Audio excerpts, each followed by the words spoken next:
我係 April Au，我研究咗動物死亡，做動物死亡嘅呢方面嘅工作已經係10幾年。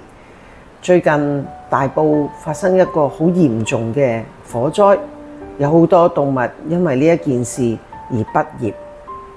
喺呢一度，我好想同大家講呢，我知道你哋好悲傷，我知道你哋好辛苦，但係動物唔係咁諗嘅。今日我哋對動物離世或者對離世呢一個話題，我哋會感覺悲傷。其實係因為我哋來自一啲嘅教育啦，或者社會啦，或者我哋嘅親人啦，我哋嘅家庭去教我哋，就係當有生命離世，我哋就係悲傷。但係動物呢係冇呢一隻教育嘅，所以佢哋係冇呢個悲傷，或者覺得係永遠見唔到啊、失去啊呢一個概念嘅。咁喺佢哋嘅感覺呢，其實就好似係瞓覺啊，或者佢哋係覺得係畢業啊，係呢一個感受嚟嘅。咁我哋今日呢就收到好多網友嘅問題，咁我喺呢度今日就會一一咁去解答，讓大家更了解其實動物嘅離世係點樣嘅。我救唔到佢啊，佢會唔會怪我㗎？好多朋友咧都會覺得咧係要救佢啊，佢會怪你啊。其實你呢份嘅內疚咧，可能對動物嚟講咧會更加痛喎，因為其實咧我哋唔好去覺得我哋咁大，連別人嘅生命都係你去管啊。因為咧每一個生命佢點樣嚟，佢嚟幾耐，幾時走，都係佢哋自己作主意，唔係因為你去救佢就 OK， 又或者你唔救佢就會點樣。嗱，我哋可以睇返喺呢個事件裏邊，係唔係全部動物都係你去救佢就會係OK， 又或者你唔救佢，佢就會有事呢？因為我見到都有好多係熄晒火，冇火之後呢，一樣救出嚟都有生存㗎，係咪？所以咧，大家唔好去內疚。我好明白每個人都要有呢個心嘅，其實佢哋全部都要自己揀。我好內疚啊！我冇見到佢最後嘅一面。其實動物咧係冇最後一面嘅呢個概念㗎。大家有冇見到啲野生動物啊，或者一啲嘅放養嘅動物咧？當佢哋準備要離世嘅時候咧，佢哋都係會去到好遠好遠嘅地方啊，匿埋啊咁。大家有冇聽過？所以其實大部分嘅動物咧，佢哋都係唔係好想佢自己愛嘅親人啊，去睇到佢特別係臨終嘅嗰幾秒鐘嘅一啲嘅回憶啊。咁所以大家咧又唔需要覺得而遺憾嘅，因為佢哋係真係冇見最後一面嘅。咁但係會唔會係絕對咧？當然唔係嘅喎，其實都會有可能係有啲動物會揀同佢嘅主人一齊去面對呢一刻。咁但係我只係想講係大部分嘅動物咧都係唔中意嘅。咁我哋可唔可以尊重佢哋嘅選擇？呢個亦都係佢哋自己嘅選擇嚟㗎嘛，係咪？佢俾火燒死咗啊！佢一定會好痛㗎。其實呢個咧真係好多人都會因為呢件事而傷心，因為我哋成日都聽到火燒係10級痛啊，好痛啊。不過喺呢度想同大家講，所有嘅靈魂，如果佢知道自己將要畢業嘅時候，佢哋將會喺畢業前，即係話佢好痛好痛之前呢，佢已經係離開咗㗎啦。所以其實佢哋係唔會感覺到呢一樣痛嘅。譬如我哋聽到人類就算跳樓咁樣啦，其實去到一半呢，其實佢都已經係畢業咗㗎啦。所以佢哋唔會係喺我哋想象中咁痛㗎噃。佢死唔眼閉啊！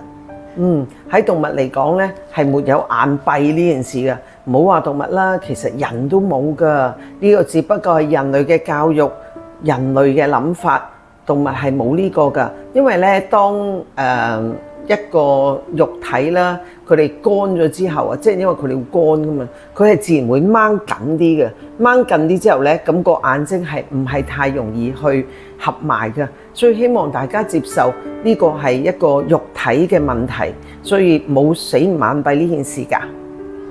佢都未夠1歲，咁快就死咗啦。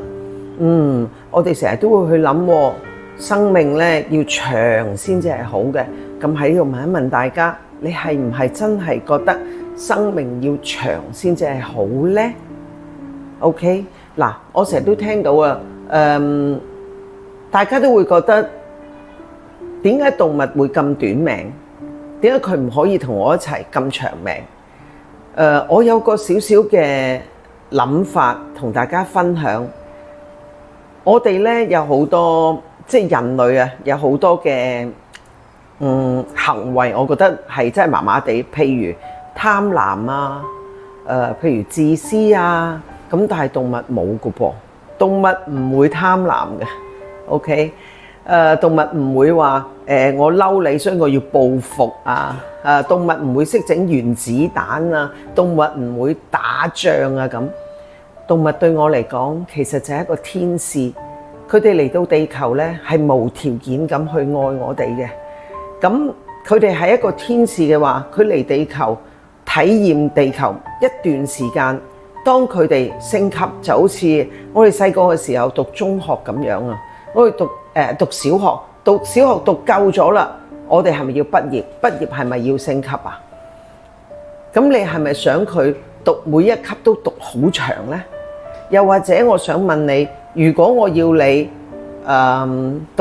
即係讀小學，不停咁讀小學，不停咁讀小學，你係咪要咁樣先代表係長命就係好呢？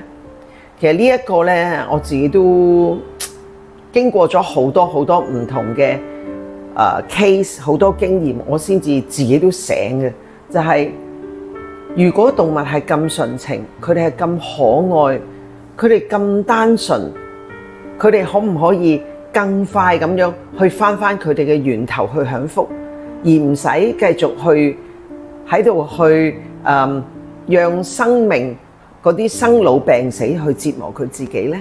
所以我喺度同大家講聲，長命短命其實對動物嚟講唔重要啊，最重要呢就係有冇意義啊。咁佢今日畢業肯定係因為佢係任務完成先至會畢業㗎。咁我哋可以祝福佢咯，祝福佢今日畢業。我好掛住佢啊，好想返嚟做我嘅 BB。咁同頭先我講嘅一樣啦。如果你係佢小學嘅校長，OK，咁跟住佢明明咧就可以升中學啦，咁跟住你就話：哎呀，我好掛住你啊，所以咧你返嚟讀小學咯。咁如果我當你小學嘅校長咁問你，你 O 唔 OK 咧？咁你願唔願意不停咁去你嘅小學，一直去再讀都唔升級呢？我話俾大家聽，動物對我嚟講係一個天使，佢哋呢係會升華嘅。點解佢哋唔着住呢件衣服？今日要放低呢件衣服，係因為呢件衣服根本唔夠裝佢嘅靈魂，因為佢已經升華咗。呢件衣服令到佢有生老病死，但係當佢冇咗呢件衣服，佢真係可以升華，成為一個完全冇拘束、冇boundary、冇界限嘅一個靈魂，去成為天使，咁樣唔好咩？定係你真係需要佢着住呢件衣服，繼續讀你所講嘅小學，返嚟不停咁喺返呢度呢？動物嘅架構其實同人類嘅架構係完全唔同嘅。動物嘅架構係唔會成為人類，所以佢係唔會成為你嘅 BB 㗎。佢哋而家去咗邊㗎？動物呢，當畢業嘅時候，佢哋會去咗個地方叫做彩虹橋。咁佢啱啱去彩虹橋嘅時候呢，佢會去交佢嘅畢業證書，攞佢嘅畢業證書。咁我哋而家睇睇呢個圖表，咁呢個圖表裏邊就會寫咗佢大概係攞咩分。咁呢個分係點嚟呢？其實就係你哋屋企人嘅反應就會係攞幾多分。究竟你而家喺內疚嘅分數啊，定係你喺愛嘅分數，定係你祝福佢？你覺得哎呀，你今日任務完成啦，你畢業啦，你升級，你成為一個真正冇肉身嘅天使啦，而感到甚至係喜悅呢？咁呢個都係你自己。我而家佢哋去咗彩虹橋，咁彩虹橋係點㗎？彩虹橋呢係一個冇肉體嘅地方啦，嗰度係一個冇痛苦啦，冇眼淚啦，完全淨係得360度無條件嘅愛去包圍住嘅一個地方嚟嘅，可以我哋叫類似人類嘅天堂咁咯。咁就係非常之喜樂，非常之滿足嘅。為佢哋做啲乜嘢啊？我哋而家呢有個最緊要做到嘅呢，但係非常唔容易嘅呢，就係將悲傷嘅眼淚轉化為感恩嘅眼淚。我哋可能喺呢段時間裏邊有好多唔同嘅回憶，譬如話我每次返到屋企，佢就會揈尾嚟歡迎我，好開心。咁我哋每一次返到屋企，而家可能呢就唔會再見到呢一個情景，為咗呢個情景而悲傷。咁我哋點轉化呢？就係當我諗起我今日返到屋企冇咗呢個擺尾，悲傷轉為我返到屋企，我記得佢曾經咁樣擺尾去愛我嘅呢份多謝，明唔明啊？大家其實就係感恩，每一諗起佢咁得意嘅樣啊，佢咁可愛啊，所有佢嘅愛，咁我哋都係多謝你啊！你喺我身邊教咗我哋好多嘢。因為咧，其實動物咧嚟到我哋身邊咧，都係教我哋，佢哋有兩個特別嘅使命啊。一個就係教我哋無條件嘅愛啦，一個咧就係教我哋活在當下，好感恩有個無條件嘅愛去包圍我嘅人。咁你可以講幾個事件，嗱，個事件要包括嗰件係咩事啦，跟住嗰件事佢做咗啲乜嘢。第三個就係因為佢做咗呢一樣嘢，所以你今日成為咗個咩人？咁記住個方向最好就係關於愛同埋當下。咁我哋多啲將呢啲事件去講出嚟。譬如我頭先講，我每次放工呢，你都好開心過嚟歡迎我啊！你令到我覺得呢個家好溫暖。咁另外我哋會一啲祝福語會俾你，我哋可以睇返畫面嗰度去睇一睇。好啦，大家睇過呢一段祝福語啦，希望大家咧都可以截圖去留低佢，去得閒就講，得閒就講，去我覺得係接受啦，同埋尊重，同埋祝福佢，因為佢真係畢業啦，好唔好啊？咁另外仲有一件事你需要做嘅咧，就係盡快咁樣回歸你正常嘅生活，讓佢知道佢能夠放下，讓佢知道啊。媽媽爸爸佢哋已經同之前一樣啦，咁佢哋就會放心好多㗎。同埋呢，我想同你講，佢哋去完彩虹橋之後呢，佢哋係會返嚟嘅，佢會返嚟返你身邊。咁至於佢幾耐先返嚟，佢個成績表高唔高分呢？就要睇佢今世喺你身邊係點樣，你有幾接受佢今次嘅畢業。如果你越放下，你就知道。原來佢真係有個使命完成咗，我真係好多謝你啊！咁嘅話呢，你越放低，佢就越快返嚟。咁好多人就問啦，咁我點樣先至可以知道佢返嚟啊？其實好簡單，我哋有4個時間比較容易知道佢返嚟嘅。咁第一個就係朝頭早半夢半醒啱起身嘅時候，第二個呢，就係我哋去洗手間嘅時候。第三個呢，就係喺沖涼嘅時候，第四個就係臨瞓半夢半醒嘅時候。喺呢啲時間裏邊呢，我哋人類嘅波段呢，就係喺 alpha 波嘅狀態，就會比較係平靜啲，特別係有安全感嘅時候。咁呢個時候呢，動物嘅訊息或者動物嘅俾我哋嘅感覺就會係最強烈嘅。所以大家有冇發現呢？可能平時你哋去洗手間啊，或者沖涼嘅時候呢，你哋動物係最中意喺嗰啲地方㗎，即係去揾你㗎。咁其實咧你個波段佢係最中意嘅。咁佢會透過咩方法嚟咧？就係譬如可能你會聞到啦，你可能會感覺到佢喺你身邊行過啦，或者你會聽到佢嘅聲啦，你可能會睇到腳印啦，即係好多朋友都會有唔同嘅反應嘅。咁但係你自己必須要 calm 咗先，你自己都平靜咗同埋接納咗咧，你會感受到佢翻咗嚟，同埋我可以同大家講，佢係一定會翻嚟嘅，係一定嘅。咁而且到大家都準備好嘅時候咧，可能你哋咧就會再見面嘅喎。咁你哋再見面嘅時候，仲可以攬住添㗎，佢一定會去接你嘅，所以一定要放心。會唔會係有一啲唔好嘅事，動物先至選擇呢一個群體嘅事件，一次性離開我哋人類咧？其實呢個咧問得好好喎。今次嘅事件真係非常之特別，因為呢一個咧，我哋會叫佢做群體事件。群體事件係咩呢？就係有好多好多嘅靈魂，今次嚟地球已經係約定咗要做呢一件事。咁喺呢一件事，當然而家我哋係好悲傷，係好辛苦，係我都睇到非常非常之心痛嘅，我都好明白嘅。但係我哋要知道喎，其實佢呢個群體事件亦都有好嘅一面嘅。例如我哋見到有好多好多好有愛嘅人會聚埋一齊，佢哋會無條件咁樣去幫助啲災民。我見到喺動物嘅嗰 part 裏邊會有醫生啊、護士啊、好多義工啊，或者我哋有好多消防員會救動物啦。其實呢一個生命平等，有冇諗過呢個亦都係你呢堆動物、呢堆生命夾埋一齊，讓香港更加做到生命平等，尊重動物嘅生命都係生命。呢樣嘢其實係非常偉大嘅，因為呢，我哋今日呢一個行為，我哋呢樣嘅團結，我諗我哋好耐都冇見過啦。特別係對動物，我哋好耐都未見過。